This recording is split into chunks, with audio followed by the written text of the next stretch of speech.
शिवसंकल्प अभियान जे आहे हे अभियान आज आपण सगळीकडे घेऊन चाललोय। आज आपण छत्रपती शिवाजी महाराजांच्या आपण आदर्शाने हे राज्याचा कारभार करतोय। छत्रपती शिवाजी महाराजांचं नाव घ्यायचं आणि प्रत्यक्षात अफजल खानाप्रमाणे दगाफटका करण्याची वृत्ती आपली नाही, ती आपली दानत नाही। बाळासाहेबांनी ते आपल्याला शिकवलं नाही, आनंद दिघे साहेबांनी आपल्याला शिकवलं नाही। जे पोटात आहे तेच ओटात आहे आणि म्हणूनच आज या राज्यातले सर्वसामान्य लोक या ठिकाणी आपल्या सोबत येत आहेत। अनेक लोक सोबत येत आहेत। काल परवा झालेला विधानसभा अध्यक्षांनी जो निकाल दिला तो देखील आपण पाहिला। निवडणूक आयोगाने जो धनुष्यबाण आणि शिवसेना आपल्याला दिली त्यावर अध्यक्षांनी शिक्कामोर्तब केलं। मी नेहमी सांगायचो की आपण लोकशाहीमध्ये बहुमताला महत्व आहे, लोकशाहीमध्ये मेरिट महत्वाचं आहे। आणि आता विरोधकांचा थैथयाट सुरू झालाय। ते आधीपासून सत्ता स्थापन झाल्यापासून सांगायचे सरकार पडणार, सरकार जाणार, सरकार पडणार असं करून करून थकले। सरकार आपलं अधिक मजबूत झालं, अधिक मजबूत झालं आणि आज या राज्याच्या सरकारच्या माध्यमातून आपण मोठ्या प्रमाणात निर्णय घेतोय।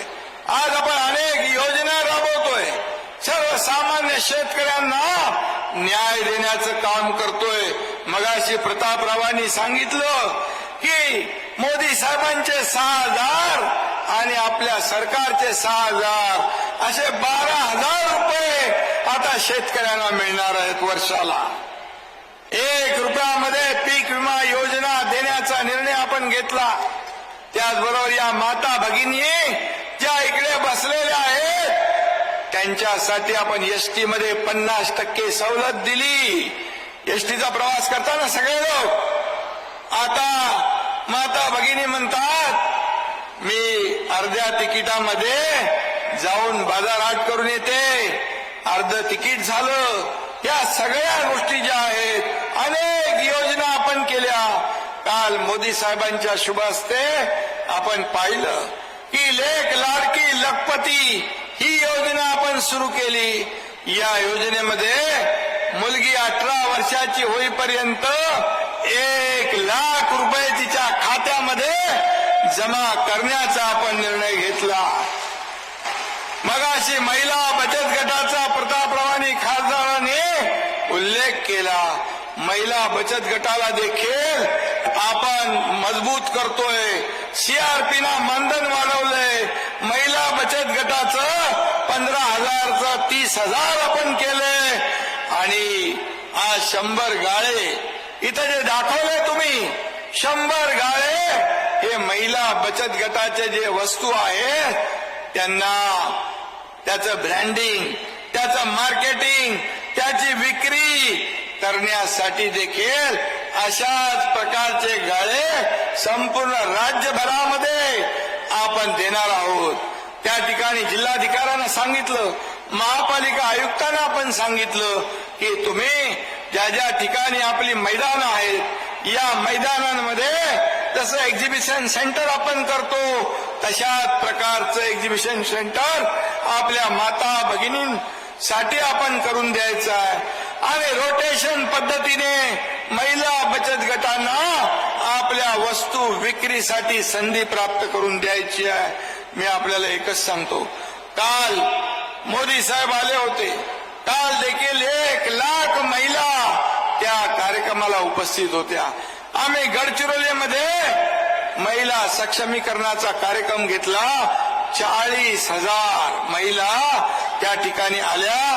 आतापर्यंतच्या इतिहासामध्ये स्वातंत्र्यानंतर 75 वर्ष झाले गडचिरोली नक्षलवाद जिल्हा असताना त्या ठिकाणी एवढ्या मोठ्या संख्येने सर्वजण उपस्थित झाले। याचं कारण काय? याचं कारण शासन लोकाभिमुख निर्णय घेतोय आज शासन आपल्या दारी या कार्यक्रम पण इकडे झाला ना आपला, शासन आपल्या दारी या कार्यक्रमाच्या माध्यमातून देखील 2,20,00,000 लोकांना लाभ झाला. 2,20,00,000 योजना होत्या, लाभ होते, परंतु त्याला चक्रा मारणं, खेटे घालणं, त्यामुळे तो लाभार्थी तो नाद सोडून देत होता. परंतु आपण थेट शासन आपल्या दारी, आपण घरी न बसता आम्ही आमच्या घरी, तुम्ही तुमच्या घरी असं न करता शासन आपल्या दारी घेऊन आलो आम्ही आणि प्रत्येकाला एका छताखाली लाभ देण्याचा निर्णय आपल्या सरकारने घेतला. आणि म्हणून या ठिकाणी मी आपल्याला एवढंच सांगेन की आज आपल्याला मोठ्या प्रमाणावर शासनाचं काम लोकांपर्यंत पोहोचवायचं आहे. मग बूथ प्रमुख नेमायचे आहेत, शिवदूत नेमायचे आहेत, या ठिकाणी नेमणुका झाल्या असतील का हो खासदार, आणि आपल्याला जे काम आपण सरकारने केलंय हे काम सरकारचं लोकांपर्यंत पोहोचवायचं आहे. आणि जे आजपर्यंतच्या इतिहासामध्ये सिंचनाचे प्रकल्प झाले नव्हते, ते सिंचनाचे प्रकल्प देखील आपण मोठ्या प्रमाणावर त्या ठिकाणी केलेत. मला वाटतं मगाशी आपले रायमुलकर म्हणाले ते आपला पेन टाकणीसाठी आपण 580 कोटी रुपयाचं मंजूर दिलेली आहे. आपण लोणार विकासासाठी आपण 370 कोटी रुपये दिलेले आहेत. आणि आता खासदार साहेब म्हणाले खामगाव जालना रेल्वेसाठी देखील सरकार 50% जो आपला हिस्सा आहे तो देखील देणार आहे.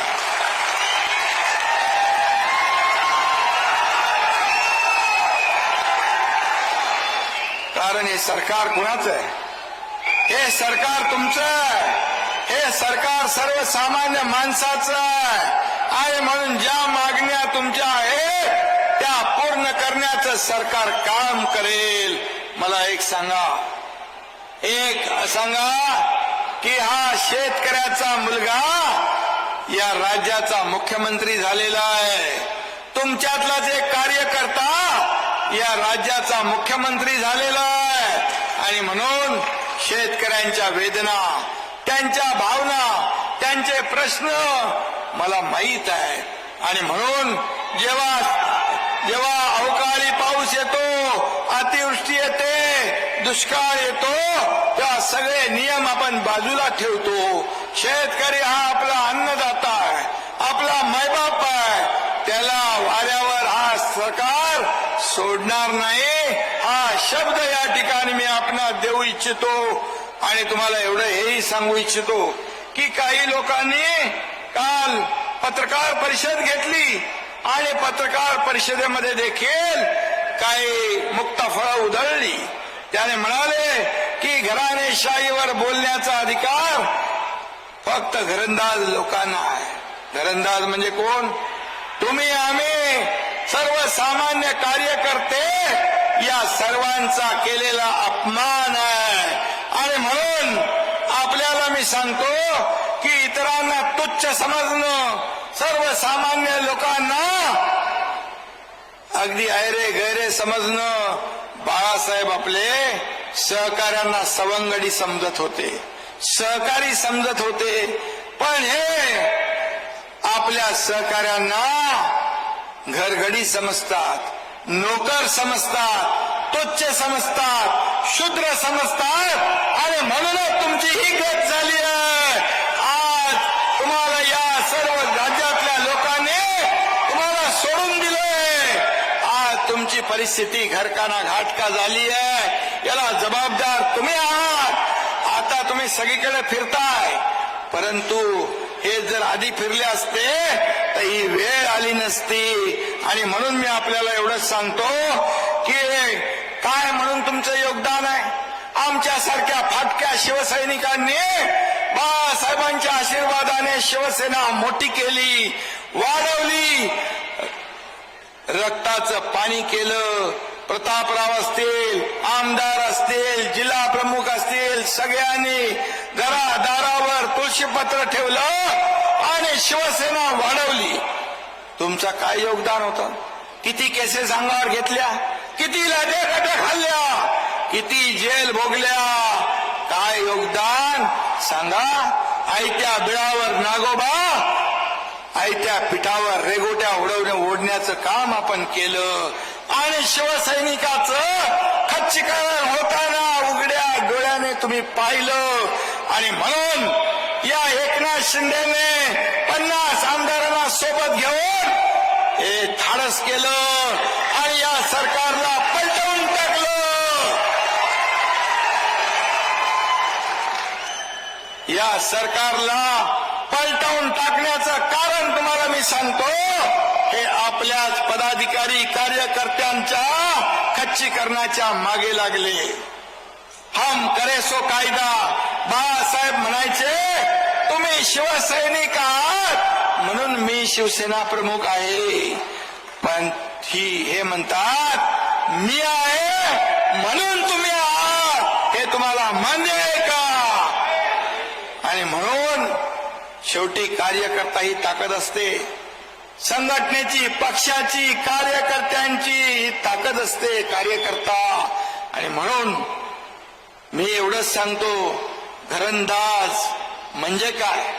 घरंदाज म्हणजे तुम्ही निवडणूक एकाबरोबर लढवली, सरकार दुसऱ्याबरोबर स्थापन केलं, लग्न एकाबरोबर केलं, संसार दुसऱ्याबरोबर केला, हनीमून तिसऱ्याबरोबर केलं.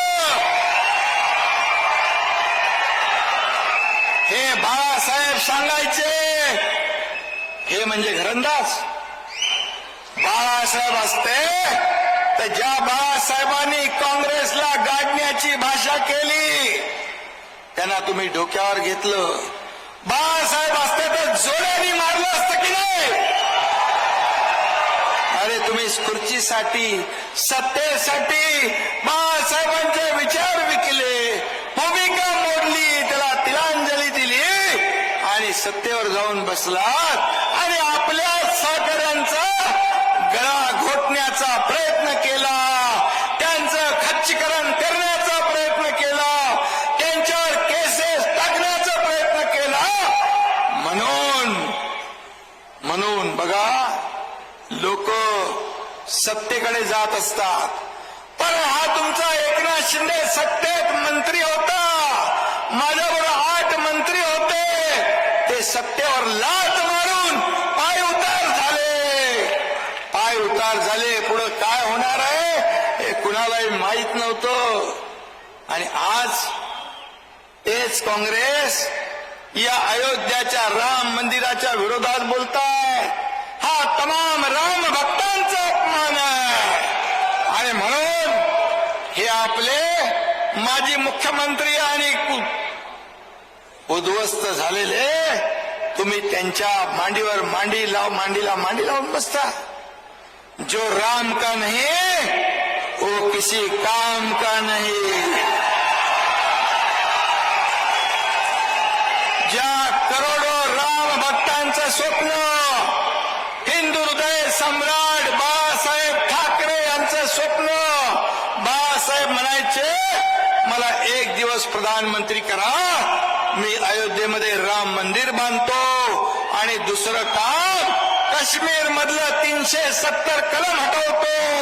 सांगा मला, बाळासाहेबांचं स्वप्न मोदी साहेबांनी पूर्ण केलं, मंदिरही बनवलं आणि त्याचं उद्घाटनही होतंय.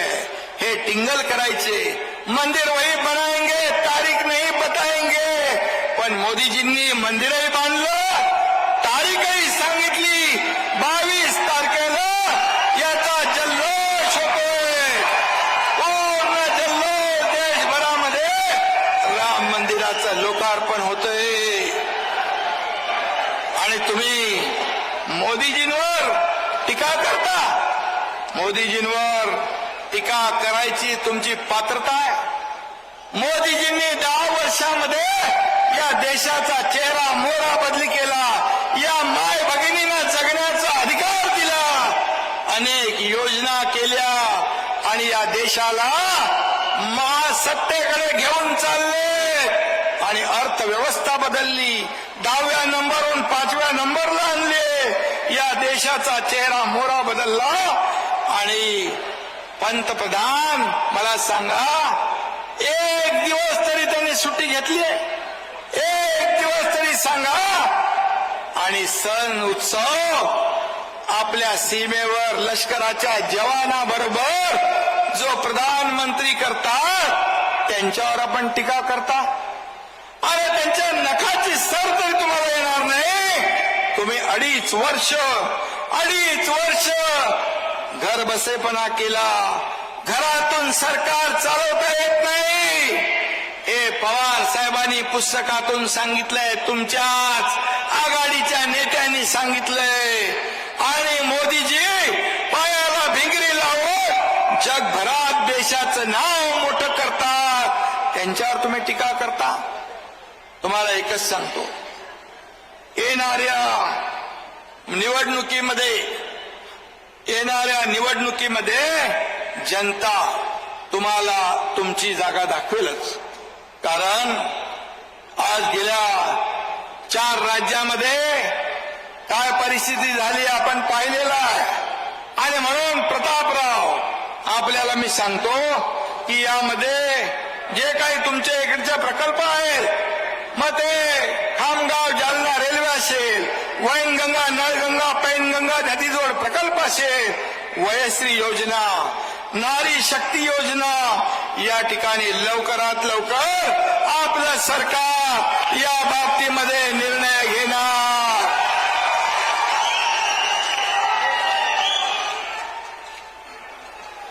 आणि म्हणून मी आपल्याला,